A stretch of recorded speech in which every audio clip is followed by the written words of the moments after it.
Welcome to the Core Experience, your connection to community, business, and the people who make it all happen with your host, Brandon Suba. Well, hello, everybody, and welcome back to the Core Experience. My name is Brandon Suba. I am your host for today. I'm your host every time we do these podcasts. I am the healthcare relationship manager at Core Bank, but they let me come on over to the studio here to interview phenomenal people. And I will say my favorite podcast to do are just like the ones that Hannah and I, are about to do, because this gives a great opportunity for all the listeners and the viewers, if you want to check this out on YouTube, the Core Bank YouTube page, to find ways to get involved here in the community.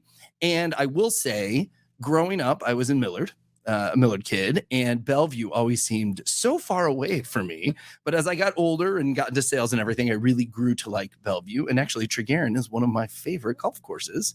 I will be there tomorrow, ironically. Great. So I'll be out your way. Prime the course. Did you say par for the course? I said prime the course. Oh, prime the course. I was like, yeah, that's right. Par for the course. I'm not a golf person, so par for the course. I don't even know what that means.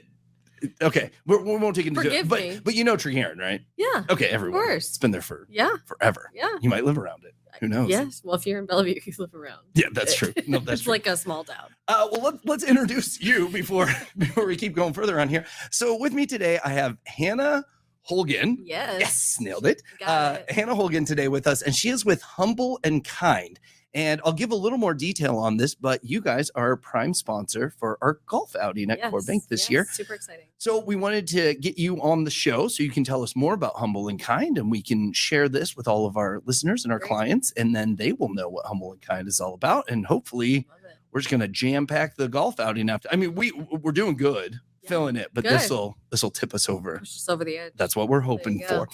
So Hannah, share a little bit about yourself and kind of how you got involved in Humble and Kind. Yeah. So I'm Hannah, right? So I started Humble and Kind before it was Humble and Kind. I was in the public school system, specifically Omaha South High, and I was experiencing a lot of students that were struggling with having their basic needs met. Okay. And so in my math classroom, we just started a closet in the back of the classroom, and it caught wind from alumni, from students, and then donations just continued to pour in to the point where we needed a second closet. So then my neighboring classroom had to have the male closet. I had the female closet. Basic hygiene items started coming. We started making cycle packs, so females didn't have to go to get those less than acceptable options in the nurse's office. So I was able to be sort of a safe place or a sanctuary for many students to come if they were struggling without needing to feel ashamed or anything. My students are very comfortable with kids popping in like, I'm in a bit of an emergency. Wow. And so we would open it up. Sometimes the kids help the kids. And that was the coolest part. One of my earliest stories was a kid who's pretty well known for vulgar language and insubordination.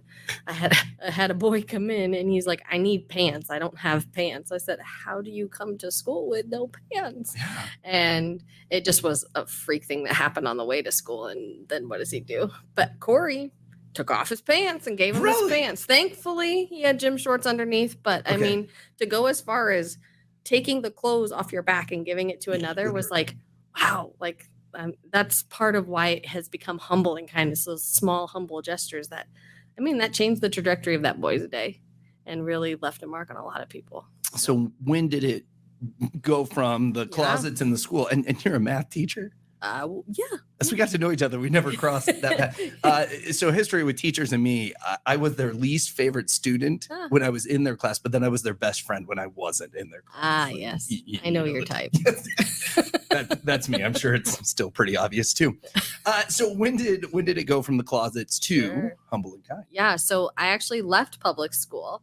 But that work needed to continue. So I am a South Omaha resident, and I recognize that while these students were coming to me in my classroom, they were still living in that community. So even if I couldn't be in the classroom, we were still going to make those services available. And so I started the Humble and Kind location in South Rhodes Mall, and now all those services exist still today, not in the classroom, but I mean, the love and the compassion that teachers have every day still lives in those classrooms. And now we can point them to Humble and Kind for similar services. Did you see an increase when you went over to kind of more of a public facility versus the classroom? I think we were able to reach more whole families versus individual students. And so while I was in the classroom, I could interact with one or two kids who were struggling. But usually if one or two kids needs pants, the whole family needs pants, right? And so, yes, we saw an uptick in need and being able to reach and support the whole family versus just maybe that emergency moment in the middle of the day. I love that we can use the pants example through the whole thing. I feel Maybe that a was theme. really the turning point though for you. Yeah, I was like, oh gosh, this is happening like this. I mean, Wow. so, and we all have those moments. I mean, I have a personal experience of an apartment fire, and like we all have something that's happened in our lives where it's like, well, that was not part of today's plan. And it comes back to humble gestures. I remember my colleagues just like one day asked the keys to my car. Why I gave it to them, I don't know. But then I got to my car at the end of the day and it was stuffed full of new pillows and hygiene products and everything I needed that I had lost in the fire. Wow. And so all those moments led up to what is now Humble and Kind. Yeah. Probably the most organic organization I've heard the story of, really. Yeah. To see the pants and then Yep. that kindness. Okay, so I poked around on the website and there's 4 main services that you bring. So go ahead and break those down for Sure. us. So we have first years. Our babies are, we young and old, they all need help. And so first years, we started a booster bag program. So that's a partnership with One World and hopefully soon CHI Health as well. But basically what we do is we pack booster bags, which have 10 outfits, diapers, wipes, burp cloths, the essentials. So basically a social worker at One World would pass the bag on to a family that is in their clinic needing support, and they find out that they are not well prepared to bring baby home. And so they can hand them off the bag to at least get them through those first few days until they can get back to us for additional support. So booster bags is sort of like the catalyst. And then when they do come back to us, we're partners with the Nebraska Diaper Bank as well. And so when they come to us through that partnership with the Nebraska Diaper Bank, we're able to provide them with diapers. As long as the child's under 3, we can get them diapers every month. Nice. So, but when they come for help with diapers, they don't just need diapers, they need clothing and hygiene products. And so we round out the services with more than just diapers. So that's first years. We have emergency meals. We actually just finished packing those in May, which is super exciting because they are shelf stable. Oh. And so I can slip them easily into a backpack. I love partnering with schools. And I know that when I'm passing on one of these meal bags, they can go home. All they need is one pot, boiling water, and they're golden. They have a meal. Rather than what I had initially designed was, let's get canned foods in boxes, which is not practical. And if I hand you a few cans of food, that doesn't mean you have a meal when you go home. And if I hand you a box of mac and cheese, am I assuming you have milk and butter in your fridge? And so I didn't like it, and it was a problem. And so these meals, if I hand you the meal, at least here in America, I can assume you have water in your house. Yeah. And so therefore, I can guarantee you have a meal. And so that gives me comfort. And so our emergency meals are for families that they can have it if they're kind of teetering back and forth between good times and hard times, or just generally trying to break out of the cycle of poverty. So, And when you talk about sliding them into bags, so do you go to schools and kind of very discreetly put these meals in there? So we're actively partnering with schools at this time, specifically Omaha Public Schools, to put them in their backpack programs. And so a lot of the elementary schools have existing backpack programs, and so we can add that to that. In addition, if we are experiencing a school with high need, then we can make a box of these meals available so the social worker can have them available, because from my experience as a teacher, we're among the first to find out that a kid is struggling. And so I don't want you to say, hey, you should go talk to Humble and Kind. We want to serve and fill that need immediately. And so therefore, we make it available at the schools. They can add it to a backpack so a kid doesn't have to be carrying around bags of groceries. And so by putting it in a backpack, nobody has to know that they're going home. Well, because that's a challenge with the food is kids are embarrassed to say, well, I don't have food at home, Right. or this is the only meal I get here at school. Yeah. So what a nice way to kind of conceal that. Yep. Slide it there in. You go, buddy. Excellent. Yes. And I mean, it's great. I've taste tested them. I think they're great. And so Open Door Mission actually partnered with us in that bag. And so they have them available at their location now because they've been struggling with accessing food there too. Sure. So yeah, I'm excited. So what do we got through? 2 of the 4 programs? Yep. So emergency food first. It's pretty well rounded, right? So far, Where are we at? We're clothing that. No. We got the babies. We took care of the babies. Took care of the babies. We got the food. All right. So then we have our Dressed with Dignity. And so basically that's everybody else in the family besides the babies. So let's get them clothes. Let's get them hygiene. Monthly support. We'll support that whole family if they're coming in for the first year's program. But if they don't have babies in the house, they'll still come in for a confidential one-on-one appointment to get that support. So that's Dressed with Dignity. And then the last one, which is their home and having home essentials. A lot of families, we would be surprised how many are sleeping on the floor in our community. And so we work very hard to make sure nobody in our town is sleeping on the floor. Nobody has to share a twin bed. Like the number of people that I've heard sharing a twin bed, like I was like, oh gosh, how do you get to school and be successful? How do you get to work and be successful when this is what home feels like? So we try and make sure that they have the essentials at home: kitchen table, bed, couch maybe, but yeah. So do you store, those are big items? Oh yeah, they're big items. So where, and donated, is it all donated or money donated to buy? Or? So we have a new partnership with, see all these partnerships? I'd love it. It's great. I love it. It's great. Mattress by Appointment partners with us to get mattresses that are new into these homes. Wow. And then, but we also have community members who will just donate a bed that they don't need anymore. Sure. And then we get them to families that need the bed. So it's a team effort. It takes a village. Absolutely. Is what I always say. And everyone's doing a little, like all these partnerships, like Nebraska Diaper Bank's doing the diapers. One World is helping us get them to the client so the clients know that there's support. And so everyone's doing their part. And so then together we're able to do a lot. So amazing. Core Bank being a part of this is huge. So. Thank you. Oh, excited. Okay, so we talked about all these things. Let's say someone's listening or they know someone that needs these. Where would you go? Who do you contact to access these great programs? Yeah, so we have a Facebook page where a lot of clients contact us because a lot of people do have Facebook. But on our website, there's a way to shoot us a message saying that they need assistance. And then we send them an intake form to get an idea of what's going on and how we can support. We support in English and Spanish. I don't think I answered your whole question. What was the whole question? Where would they come to get these services? Oh, yeah. So I mean, once they first tell us like, hey, I need help, then we meet with them at South Roads Mall, which is in Bellevue. But if they can't come to us because there are barriers with transportation, we do offer delivery in the South Omaha and Bellevue communities too. Okay. Hopefully we can expand, but...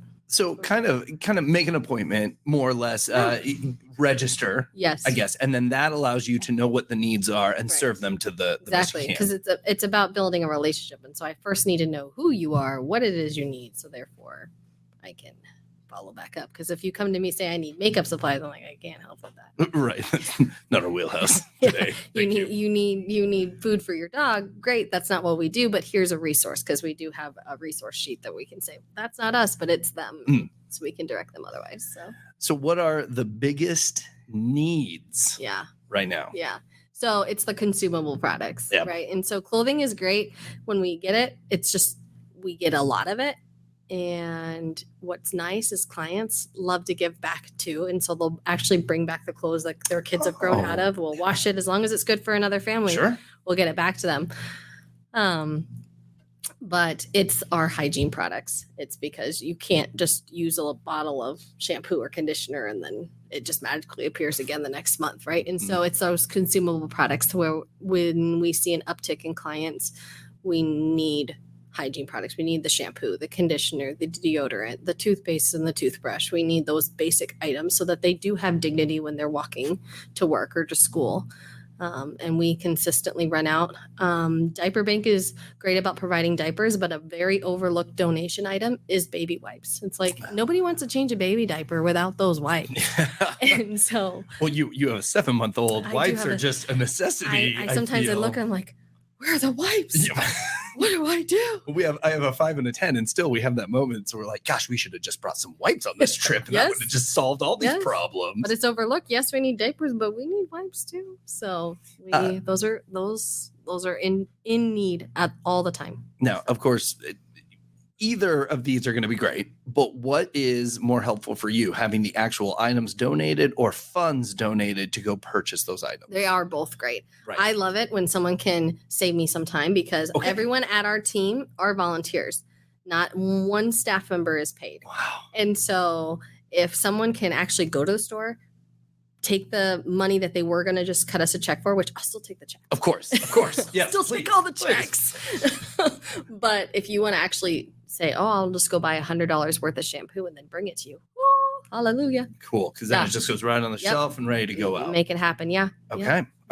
Talked about all of your volunteers that you have, your staff that I'm sure have become probably best friends, some of them for you. Yes. But what is a great way for people to get involved and volunteer in this amazing organization? Yeah, so we always need volunteers. But we have a Sign Up Genius link. So if someone did contact us wanting to support, we do have a link where they can sign up as individuals or small families. We try to be a place where a whole family can come volunteer. So even your 5 and 10-year-old can come volunteer. Good. I know that there's some agencies where they're like, no kids. And so then as families are like, well, we can't volunteer. Well, we welcome them all. But we have that option. Or if it's a larger group for like team building or just you got a whole family reunion coming and you want to spend time volunteering, giving back, then we would just work to schedule a specific day just for that big group. Yeah. That's great. So before I kind of close this out here, I had no clue that this was your, lack of better terms, baby that you have grown and raised and made it to what it is today. It's a walking toddler now. So, once the kids start walking, it gets harder. So I just kind of want to open it up for you, put away all the questions and everything. What's something you just want to share, kind of final thoughts of this organization, this brainchild of yours that you want to share with people? All I know is that Humble and Kind exists because there are people who need help and there are people who want to help. And all I am is the bridge. That's all I ever vision myself as. I've seen people, I want to help, and I have people who need help. And so then how do you get them together? And then when it comes to language barriers, I mean, now that I am bilingual, I can connect everybody. And so that's what I always see Humble and Kind is as a bridge. We are never intended to be long-term support. We're a boost. So when families are coming through a hard patch in life, like my own experience with an apartment fire, or someone recently had their basement flooded, or suddenly their child is premature, and now life happens. And a lot of us live day to day not realizing we are one moment away from being in a totally different situation. And so keeping ourselves humble, knowing we're not better than anybody else. And one apartment fire, one house fire can truly change your life. Okay. Sure, some people are breaking the cycle of poverty, and we're going to work with them through our efforts. But it takes a village, and it takes those long-term agencies, and it takes us filling those gaps in while wait lists are being shortened. So you may be the most humble person I've ever met. How did the name come about? Because you nailed it. Did you hear the pants story? I did. The pants story. I had someone, I said, Marcos, do you need socks? He's like, I got socks, miss. I have 4 pairs. 4 pairs of socks? You think that's enough? That's not even one for what you I don't even want to smell your feet. But it's just all these they'll humbly struggle, and then they'll finally ask for help. And so just to embrace people in the community I live in, they're just so humble. I will have people who are struggling, and then they're like, oh, you can have this. I'm like, but wait, you needed that. I had someone just give away their kitchen table. I'm like, I just gave that to you through Humble and Kind. I just gave you that kitchen table, but you found out someone else didn't have a kitchen table and you just gave it away. Wow. And so it's all these humble, kind gestures that just add up, and it has become a very large walking toddler. And I need help. I need help with this child. Good. Nope. It takes a village, I think they say. Yes. Okay, so I Googled Humble and Kind to find the website, but what is the website officially? Humbleandkindne.org. NE, so Nebraska. Yeah. Okay. We shortened it up a little bit. Before it used to be humbleandkindnebraska.org. Oh. Yes, and so I know, big change, NE now. Makes a big difference. Did you see the increase of volume on the website? Not yet. Not yet. We're getting there. Slowly but surely. Well, Core Bank has volunteered with Humble and Kind through Share Omaha, and we are hosting our second annual Core Bank Golf Tournament to benefit Humble and Kind on July 17th. I know we still have opportunities for sponsors, golfers at pretty much every level except the basic. If you sponsor, I believe that comes with a foursome, so you can come and golf. I have the honor to golf with one of the groups that bought a team and is supporting. So very excited. J.E. Dunn is the team that I am on. I'll throw that out there for them. But it is truly a fun day of golf. And like I said, there's different ways to register. You get lunch, you get dinner, pin prizes, all the good stuff there. So, well, it's phenomenal having you on the podcast today. I love to talk about it. I love to share. Well, to say this is your passion, I believe, is a huge understatement across the board. It's my heart. It's my heart. It's phenomenal. Yeah. Well, I appreciate it. I'll appreciate it. And I'm excited to meet everyone that come out. I'll be up. I don't know what tee I'm at yet, but I'm out there. Yes. I'm out there. Oh, now that I know you. And if you think I was loud at any point today, you wait till you get me Well, you said you like golfing, so I could imagine it's a little bit different out on the it's a lot of good time. Well, you can always find more information at Core Experience, the podcast. You can check out corebank.com. And of course, if you have anything you'd like to let us know, maybe a topic you'd like to cover or a great organization such as Humble and Kind to have on here, you can email us at coreexperience@corebank.com. Again, Hannah, thank you so much for your time today. I'll see you out on the golf course July 17th. July 17th. And for everyone else, I look forward to talking to you on a future podcast. Thank you for listening to the Core Experience, your connection to community, business, and the people who make it all happen. For more details, go to corebank.com/podcast or email coreexperience@corebank.com. Brought to you by Core Bank, member FDIC. Core Bank is an equal housing lender.